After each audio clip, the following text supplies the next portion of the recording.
I believe I will read 2 poems.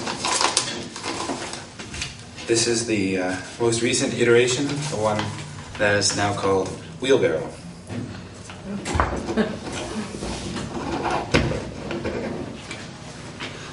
There is a pile behind the shed where broken things go.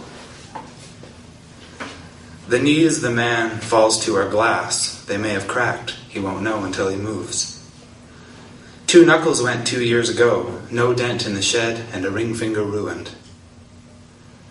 I knew this would come, he says to himself, as if this could help. Get up.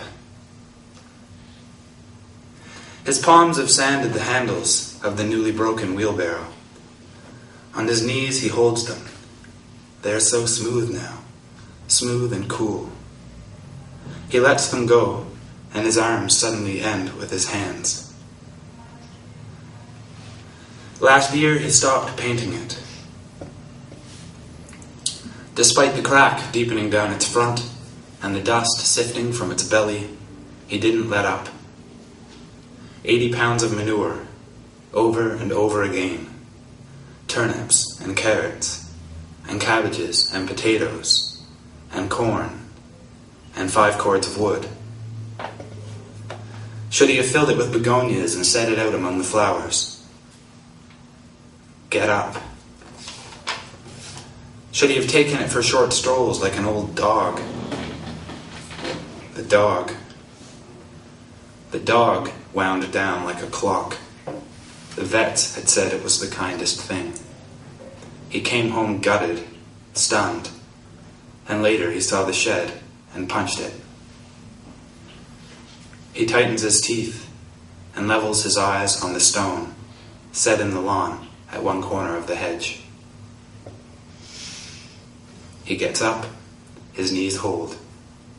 He hauls the wheelbarrow behind the shed to the pile, heaves it to the top of the pile, suddenly sees himself up there, pecked by birds and crawling with insects. He walks to the grave in the shade of the hedge. Nice.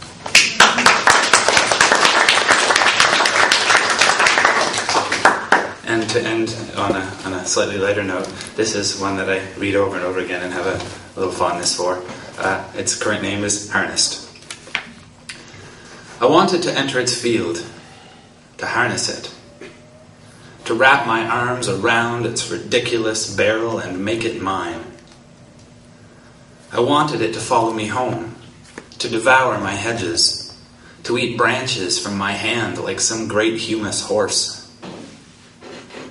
I wanted to install it in my garden, to breed a peat bog where I can pack my things. I wanted it to hide inside my house. I've wanted them for as long as I can remember. They are the hermit we've heard rumors of. I want to be their only friend. They are hockey bags stuffed with meat. I want to eat them whole. Frankenstein made them out of shy kids' elbows.